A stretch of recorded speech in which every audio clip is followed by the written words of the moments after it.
¿Cómo están, estimados amigos de OVNI Radio?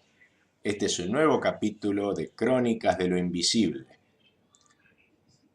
Nuestro tema de hoy es uno de los mayores misterios de la exploración del siglo XX, la desaparición del coronel Fawcett.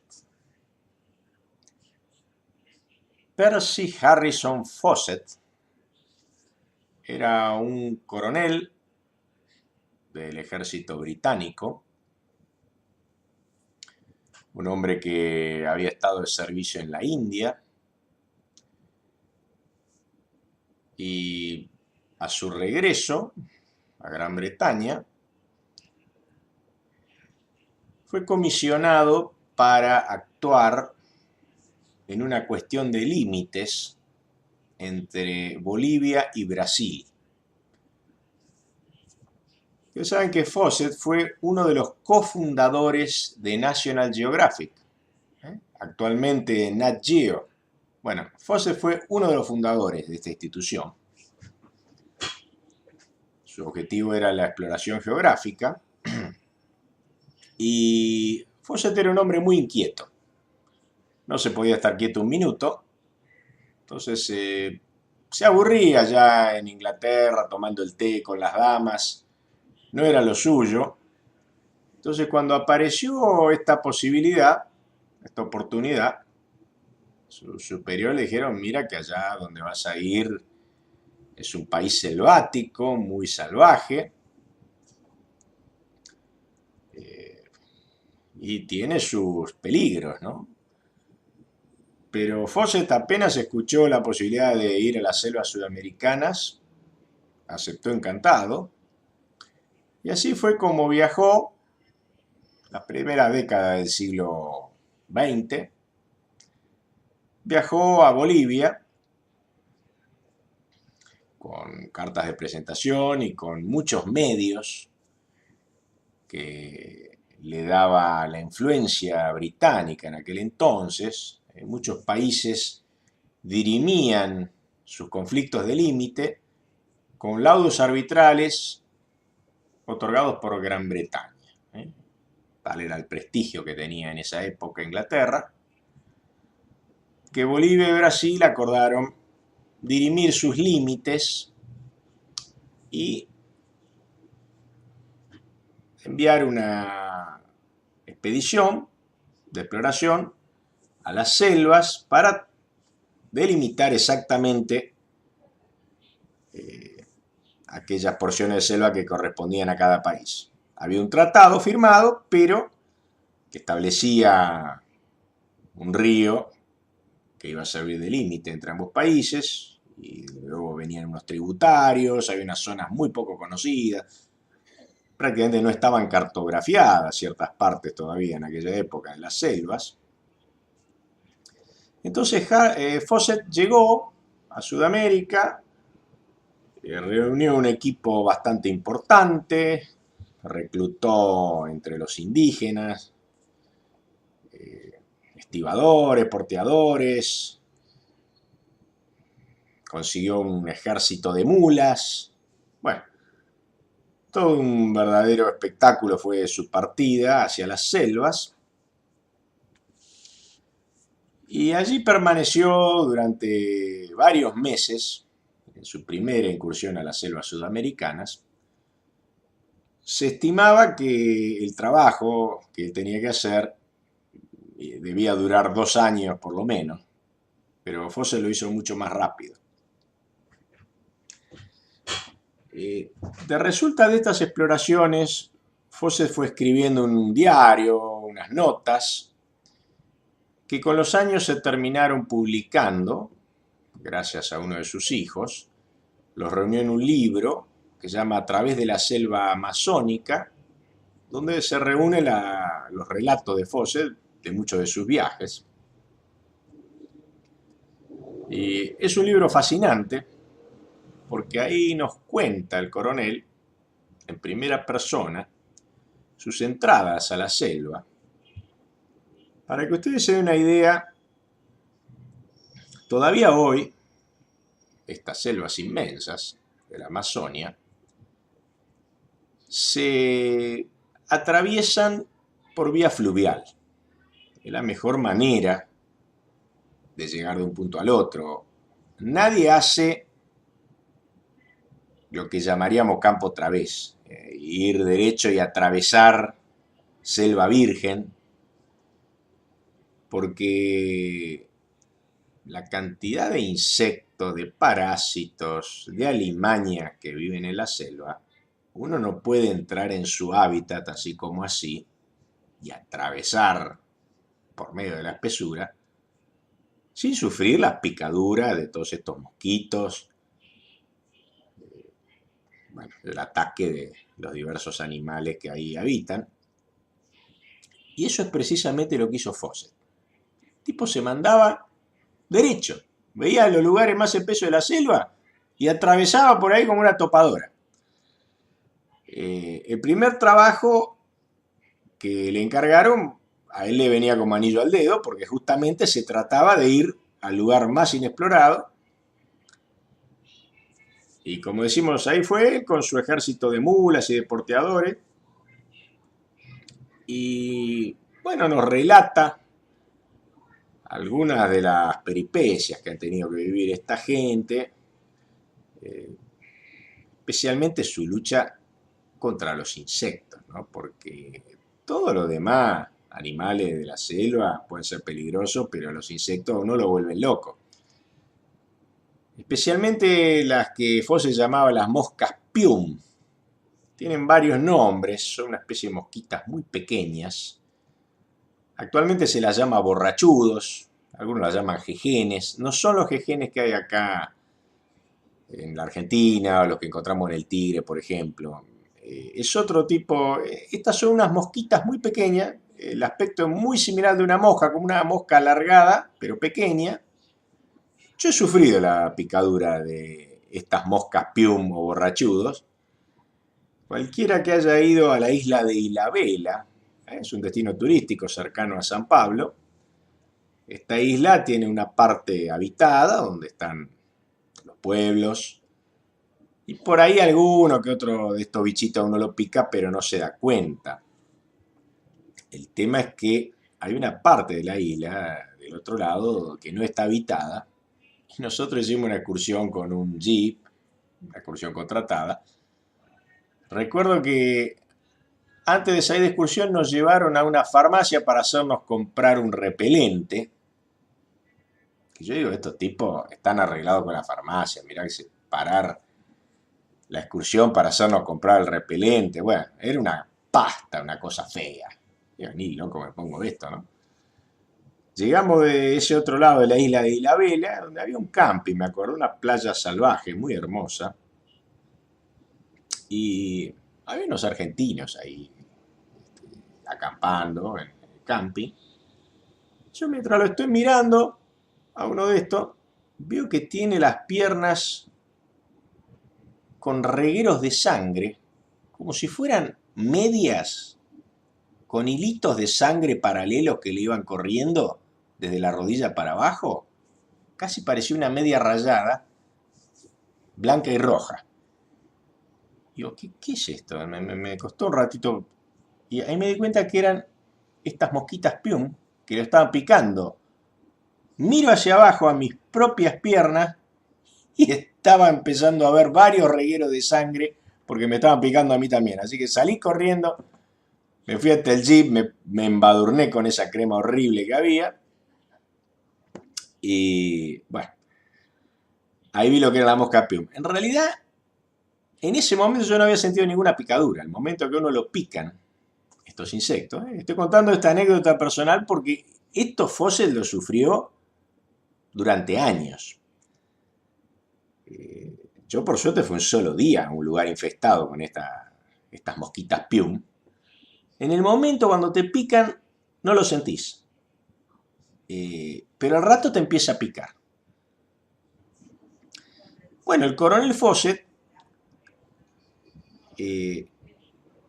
con su expedición, en algunos momentos incluso cuenta cuando iban embarcados en unas balsas grandes para atravesar un río,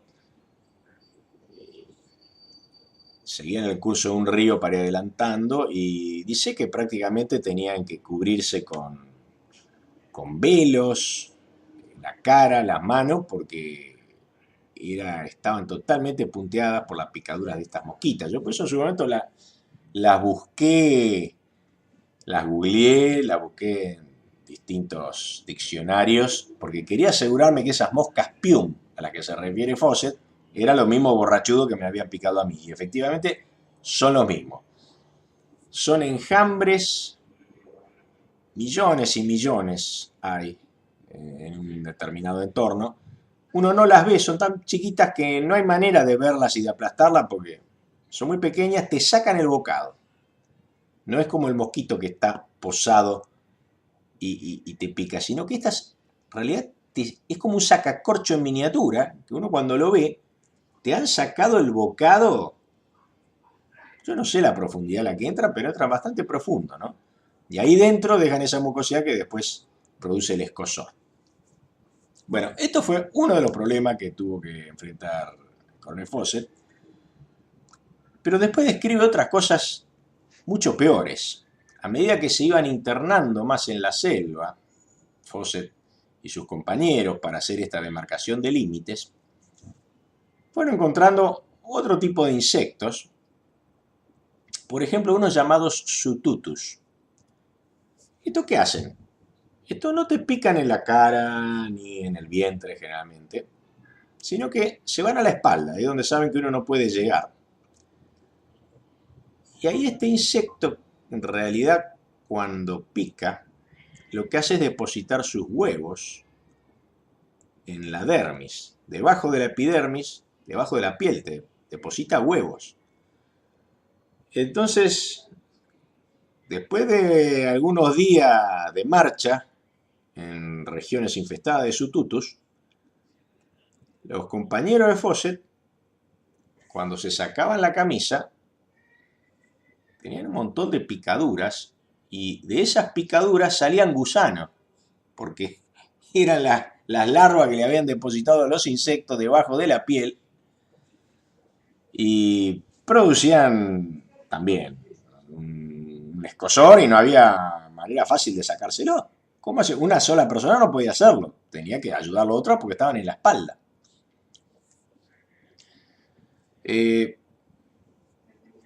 A medida que se iban internando, encontraban tribus salvajes, ¿no?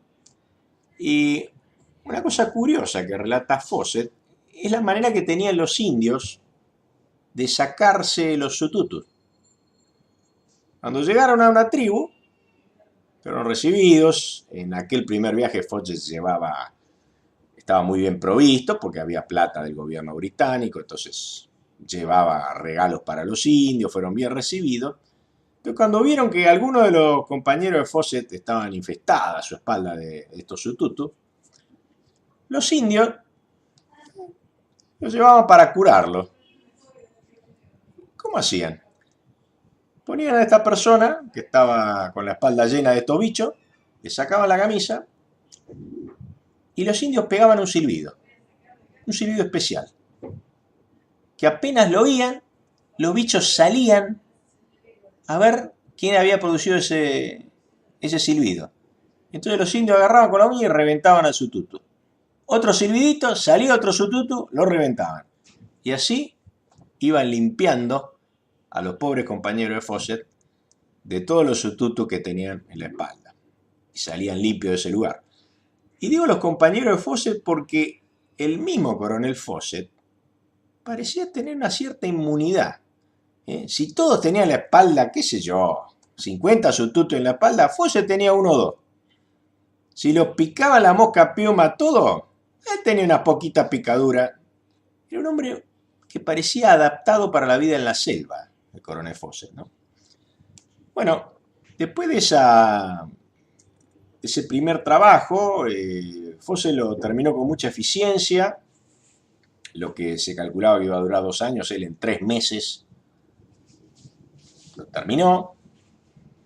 No fueron 3, fueron 5, pero fue un lapso de tiempo muy pequeño, donde quedó delimitada la frontera de Brasil y Bolivia. Ellos regresaron y Fawcett con su misión cumplida, una felicitación de sus superiores por el trabajo tan bien hecho, y vuelve a Inglaterra Fawcett. Pero apenas se queda 15 días tomando el té allá en Londres, se muere de aburrimiento y Fawcett quería volver a las selvas. Y había tomado el gustito a esos lugares. Y aunque ya no lo comisionaba el gobierno británico, él empezó algunas gestiones y logró que el gobierno peruano lo contratase para delimitar a su vez la frontera entre Perú y Bolivia, esta vez no con el patrocinio del gobierno británico, sino del gobierno peruano, que ya era un poco más berreta, no había tanta plata. Pero Fawcett igualmente fue a Perú, estuvo 2 años allá, nuevamente inmerso en las selvas. Y bueno, ahí nos va contando toda esa vida de las selvas, ¿no? Ustedes saben que hace 100 años era el auge del caucho. Hay algunas novelas que yo he leído, como la de José Estacio Rivera, La Vorágine, donde relatan todas las miserias y la explotación inhumana que se hacía en aquel tiempo de las grandes empresas que contrataban gente para sangrar los árboles de caucho y obtener... Esto fue antes de que se inventara el plástico. Ya se había descubierto el petróleo como combustible, pero todavía no se había inventado el plástico a partir de los derivados del petróleo. Entonces lo que había era la goma que salía del caucho. Entonces, el caucho tenía un precio exorbitante. Todos querían tener cosas de goma, los neumáticos de los coches. Ya digo, no había competencia del plástico. Entonces el caucho que producía la goma era como el oro. Era algo que producía muchísimo dinero. Se labraron fortunas a partir de la explotación de muchos pobres diablos, a quien se los mandaba al medio de las selvas y se los hacía trabajar en un régimen de esclavitud. Todo esto lo cuenta Fawcett. Llegaba a poblados miserables, caseríos de chapa, lugares miserables que languidecían en lugares muy apartados de la selva.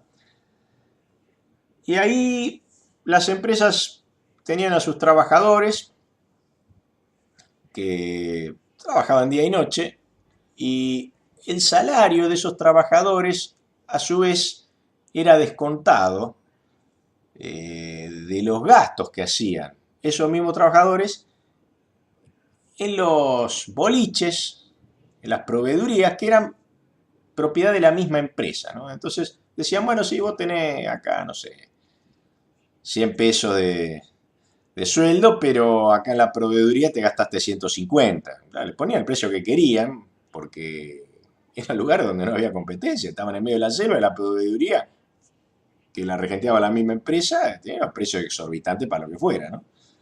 Entonces les hacían una cuenta en la cual el trabajador siempre estaba endeudado con la empresa. Nunca se podía ir, nunca tenía un peso. Además, el aislamiento de esos lugares, cosa que Fawcett nos cuenta, uno necesitaba varios meses para salir de ahí. Todavía hoy, en medio de las selvas, los ríos que van cruzando para desplazarse de un lugar al otro, hay que cruzar a veces, no sé, 50 ríos entre pequeños y más grandes.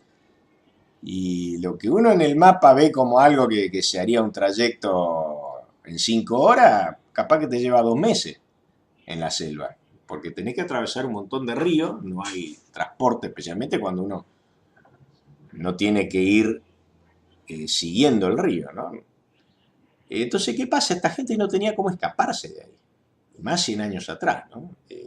Si trataban de escapar, podían morir en medio de la selva, o si los encontraban, les daban latigazos. En aquel tiempo se usaban los azotes. Les voy a leer, por ejemplo, un breve relato que hace Fawcett, que presenció uno de estos azotes. Había tenido lugar un motín en Madre de Dios, en la boca del Heat, donde los soldados de un pequeño destacamento habían asesinado a sus oficiales y huido al Perú. Un soldado, un indio, regresó a Riberalta y declaró que había rehusado participar en el asunto. Fue enjuiciado por una corte marcial, declarado culpable y sentenciado a 2000 latigazos con el gato. El gato que se empleaba en el Beni consistía en un garrote corto con 4 látigos de cuero crudo con buenos nudos. Se suponía que la sentencia terminaría con el indio y se obtendría así un resultado que por falta de autoridad no podía lograrse directamente. Los residentes extranjeros protestaron pero sin éxito. El hombre recibió sus azotes y el médico que los presenció me dio detalles completos después.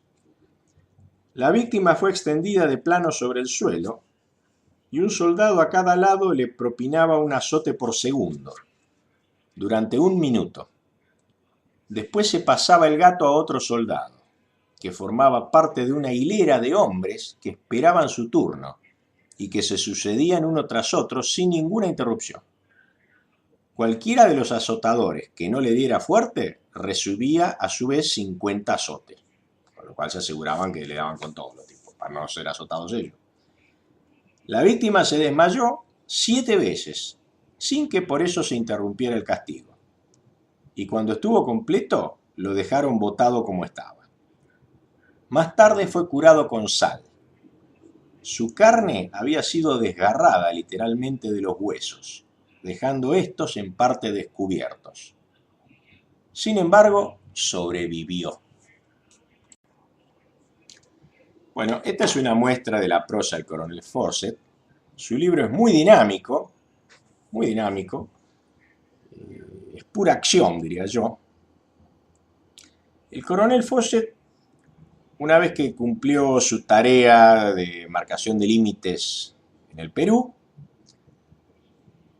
yo diría que ahí terminó la parte aristocrática de su tarea, donde él era el coronel que trabajaba con apoyo de los gobiernos y estaba al comando de grandes caravanas de exploradores. Pero después de eso, algo le pasó a Fawcett y no quiso irse de las selvas. Él había escuchado, durante esos años que estuvo ahí, había escuchado diversas historias sobre ciudades perdidas en la selva. Incluso había encontrado un manuscrito en la biblioteca de Río de Janeiro. Yo tengo un facsímil de ese manuscrito del siglo XVIII, donde se relata el descubrimiento de una ciudad perdida. No tenía nombre la ciudad, él la llamó la ciudad perdida de Zeta, así la llamó en clave. Entonces él quiso encontrar esa ciudad. Había escuchado otras historias también, más misteriosas, de una torre en medio de la selva, de la cual a la noche salía un rayo luminoso. Historias, pues imagínense lo que puede ser allá en medio de la Amazonia, hace 100 años, lo que le contarían los indios, los mestizos.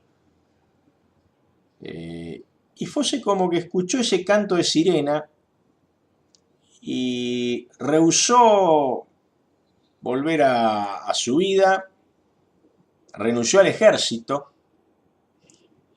y se quedó en las selvas con algunos pesos que tenía, algo que le quedaba, contrató un par de amigos, Costin era uno de ellos, el otro no me acuerdo, y con ellos, en pequeños grupos de 3 personas, hicieron varias exploraciones realmente épicas. Estas sillas eran en los mismos entornos donde él había estado profesionalmente, pero acá ya no tenía los medios que le proporcionaban los gobiernos. Eran 3 personas solas, con unos rifles, y se ponían a recorrer la selva, a atravesar lugares desconocidos. Cada vez se fue internando más en la Amazonia, en busca de esta ciudad perdida, de Zeta, y de todas las historias que le contaban.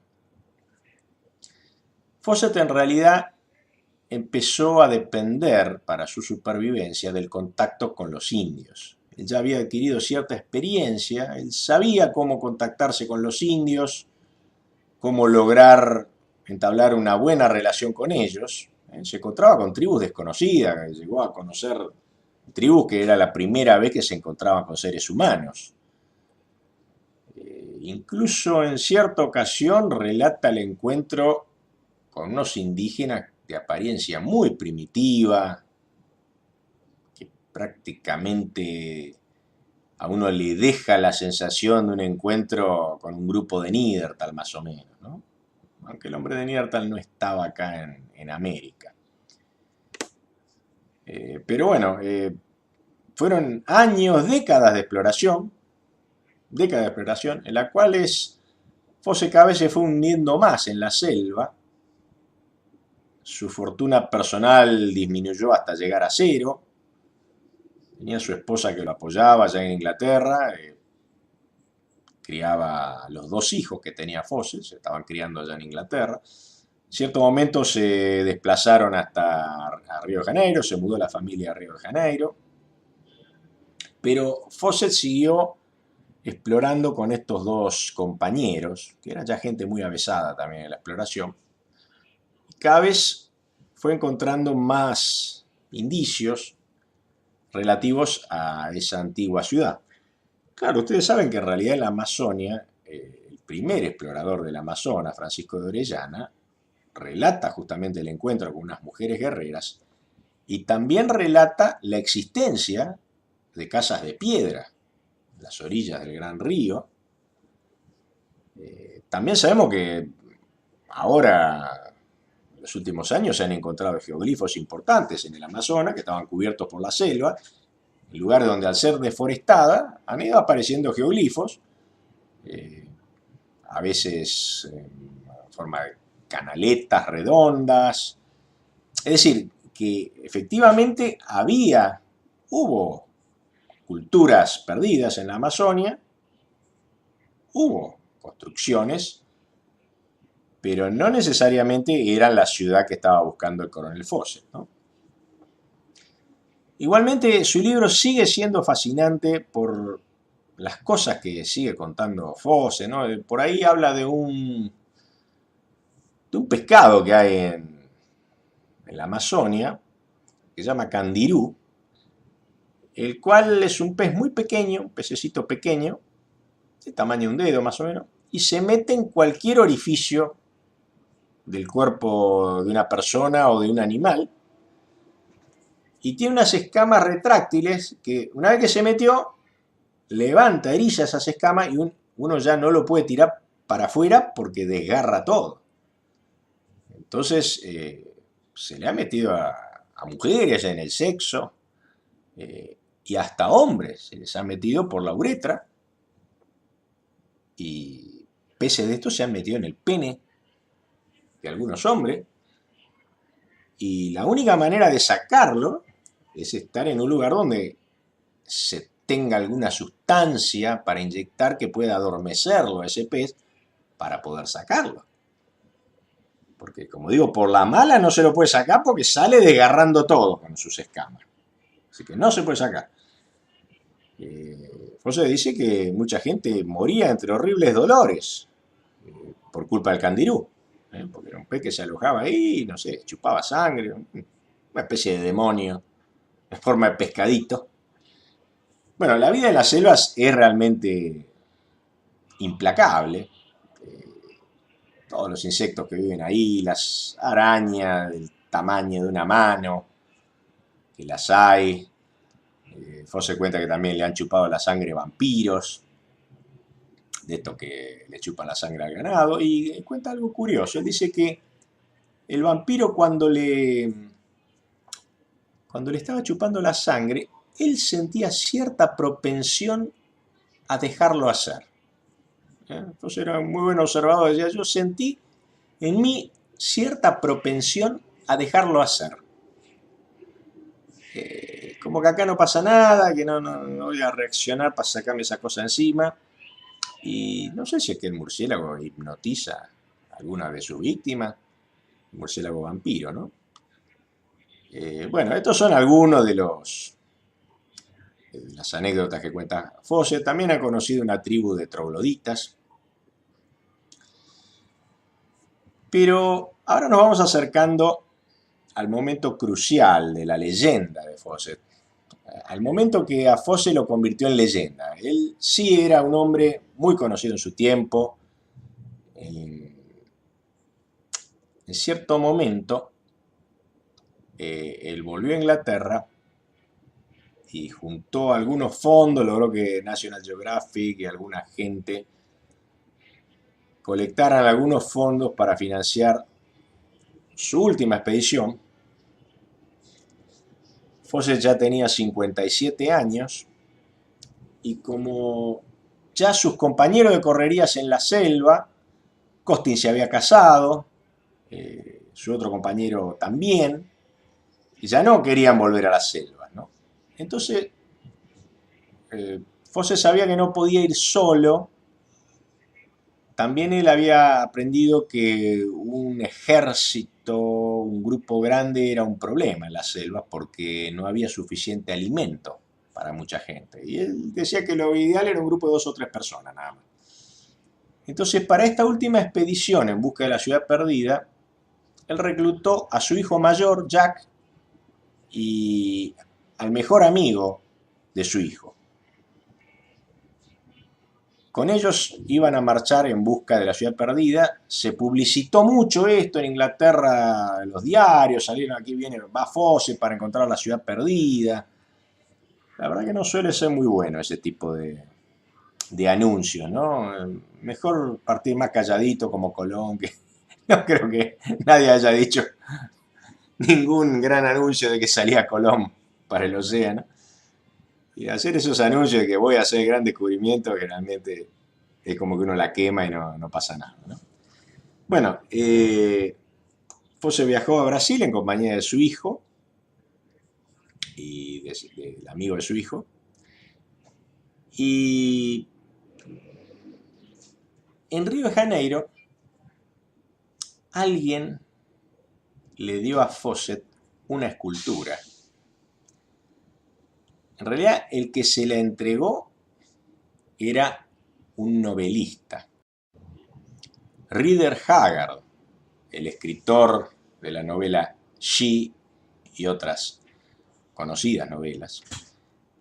A Rider Haggard esa escultura se la había dado a alguien anónimo, pero creían que provenía de la ciudad perdida en la selva, esta escultura. Fawcett apenas la vio, se fascinó. Era una escultura en un material, una piedra negra, que representaba un personaje parecido a un faraón. Y sostenía sobre el pecho unas tablillas con una escritura desconocida. Era una estatuilla sumamente interesante. Hoy solamente nos queda un dibujo de esa estatuilla, ni siquiera hay fotos, porque Fawcett se llevó esa estatuilla que le dio Rider Haggard en Brasil, se la llevó a su última expedición, porque él se la quería mostrar a los indios que encontrase, para que ellos le dijeran, esto puede venir de tal lugar. Leamos la descripción que hace Percy Harrison Fawcett de esta estatuilla de basalto negro. Esta imagen de piedra posee una propiedad particular, sentida por quien la tenga entre sus manos. Es como si un calambre eléctrico se nos subiera por el brazo, tan fuerte que ciertas personas sueltan bruscamente la estatuilla. Esto es importante, ¿eh? Ahora les voy a contar yo algo más respecto de este calambre eléctrico. La cuestión es que Fawcett partió junto con su hijo Jack y con Raleigh, el mejor amigo del hijo, hacia el río Xingu, en medio de una expectativa general, quienes lo seguían en Inglaterra. Se dirigieron hacia las sierras del Roncador, fueron internándose cada vez más en la selva, y el último punto cuya localización se conoce, que ellos tocaron, fue un lugar cerca del río Xingú llamado el Campamento del Caballo Muerto, porque ahí se les murió un caballo y acamparon en ese lugar. Luego se internaron en busca de la ciudad perdida de Zeta. En cierto momento se perdió ya el contacto. Él a veces enviaba mensajes con indios de alguna tribu que iba encontrando. Enviaba mensajes que eran transmitidos a cartas que eran dadas a otras tribus hasta que llegaban a algún lugar civilizado y ahí partían a Inglaterra. Bueno, después del caballo muerto, el campamento del caballo muerto, ya no llegaron más mensajes de Fawcett.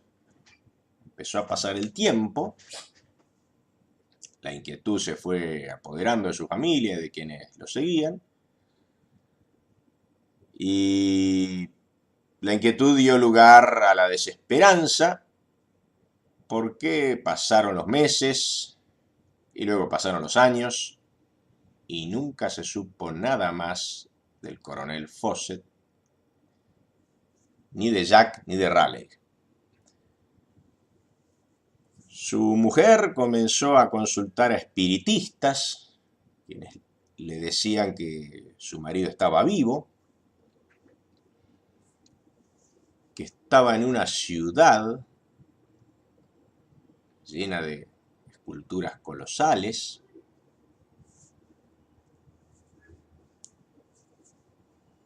Fueron pasando los años y algunas expediciones partieron para encontrarlo. No hallaron nada, es más, algunos de los expedicionarios que fueron en busca de Fawcett terminaron muertos ellos mismos o perdidos. Y la leyenda fue creciendo. Se decía que Fawcett vivía en una ciudad subterránea, cerca de las sierras del Roncador. Se decían muchas cosas. Lo cierto es que, pasado el tiempo, bueno, se lo dio por muerto. Y se han elaborado diversas hipótesis para explicar su desaparición. La más plausible es de que se haya encontrado con los indios morcegos, quienes eran unos trogloditas y caníbales muy feroces, a quienes los indios de otras tribus le habían aconsejado a Fawcett que no se acercara a esa tribu porque los iban a matar. Es posible que estos morcegos hayan matado a Fawcett, pero no se sabe nada a ciencia cierta. En realidad no han tenido contacto con los exploradores. Indios de otras tribus, una vez uno apareció a decir, yo fui el que mató a Fawcett, después se comprobó que era una superchería. Pero bueno, la vida de Fawcett terminó en el misterio, lo mismo que esa ciudad perdida que él había buscado y que nunca se encontró. Lo que yo quiero hacer en este capítulo es brindar una hipótesis, no tanto sobre el destino físico de Fawcett, si lo mataron los morcegos o si llegó a la ciudad perdida, sino que quiero subrayar un elemento que puede haber contribuido a su perdición.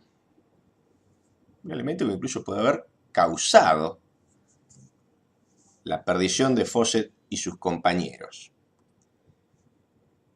Y es esa estatua de basalto negro que representaba una especie de faraón selvático. y de la cual Fosse decía que quien la tenía en las manos sentía como un calambre eléctrico que le llegaba hasta el codo y tenía que soltarla.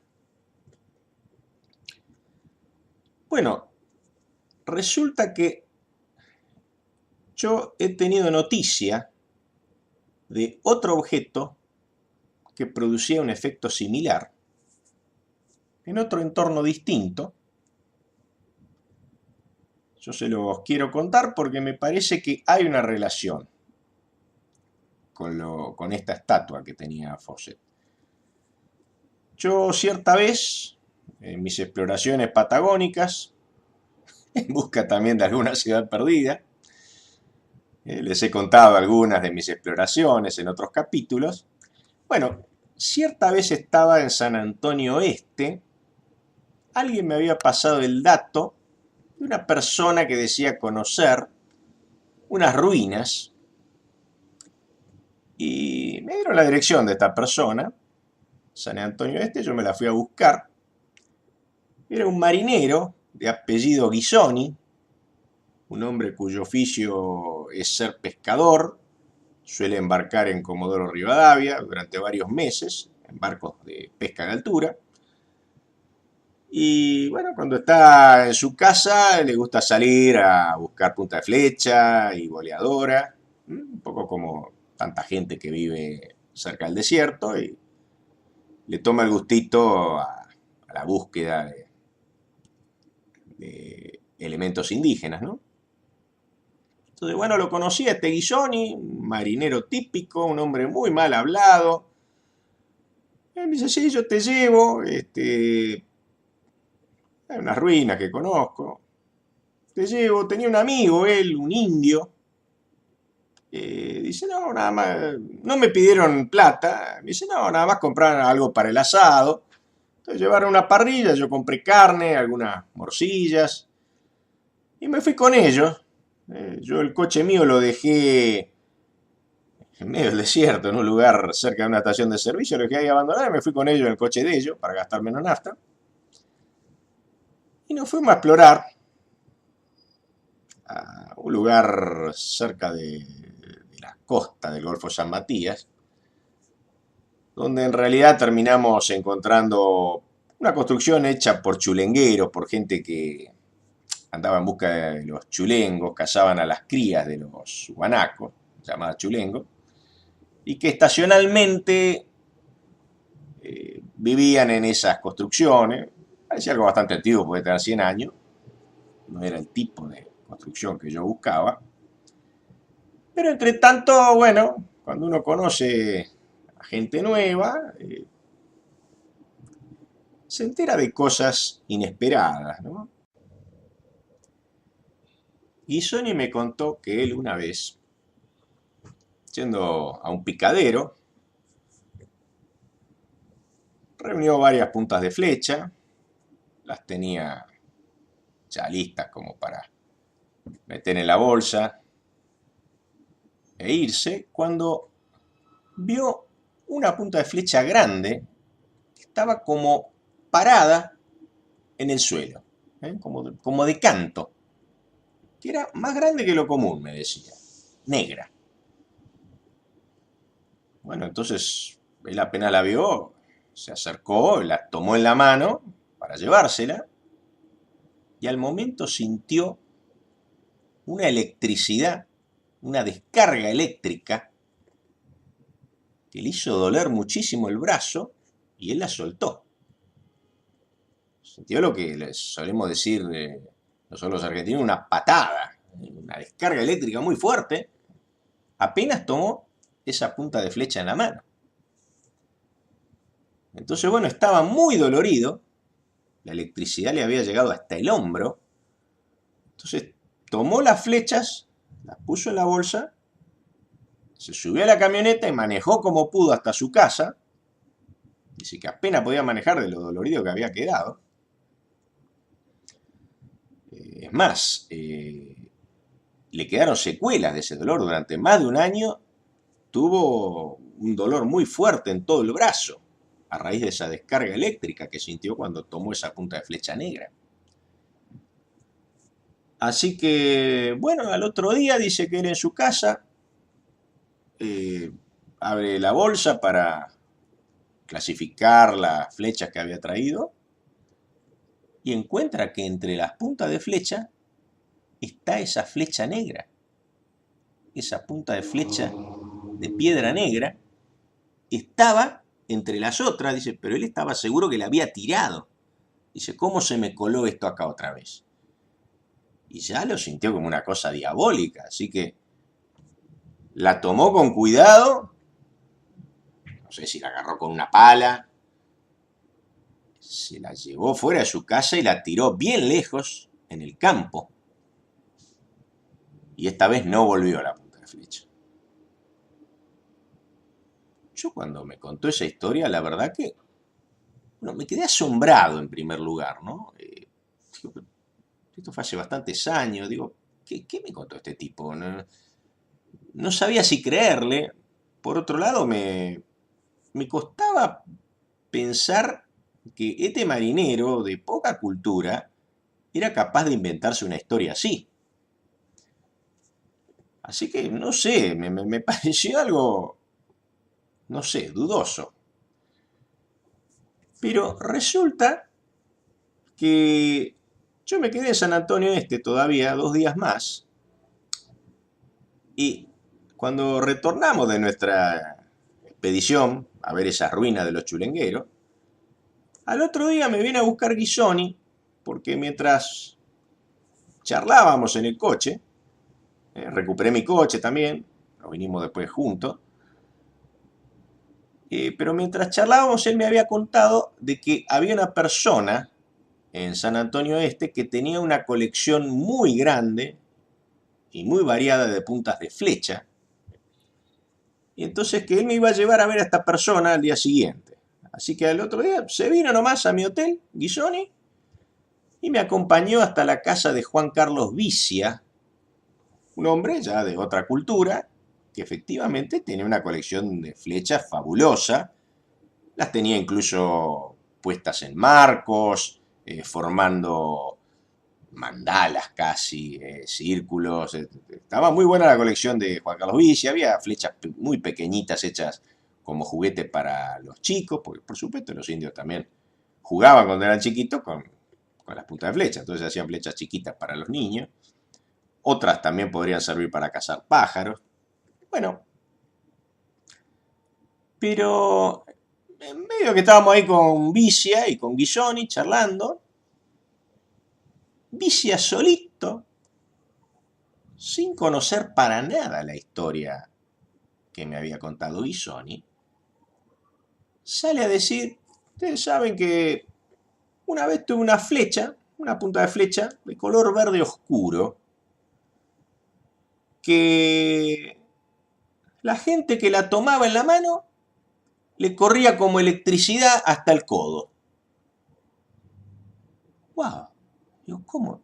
O sea, me está contando la misma historia que le pasó a Guisoni. O sea, Guisoni mismo estaba asombrado de lo que le estaba contando Vicia, porque ninguno le había contado eso. Él no conocía lo que le había pasado a Guisoni.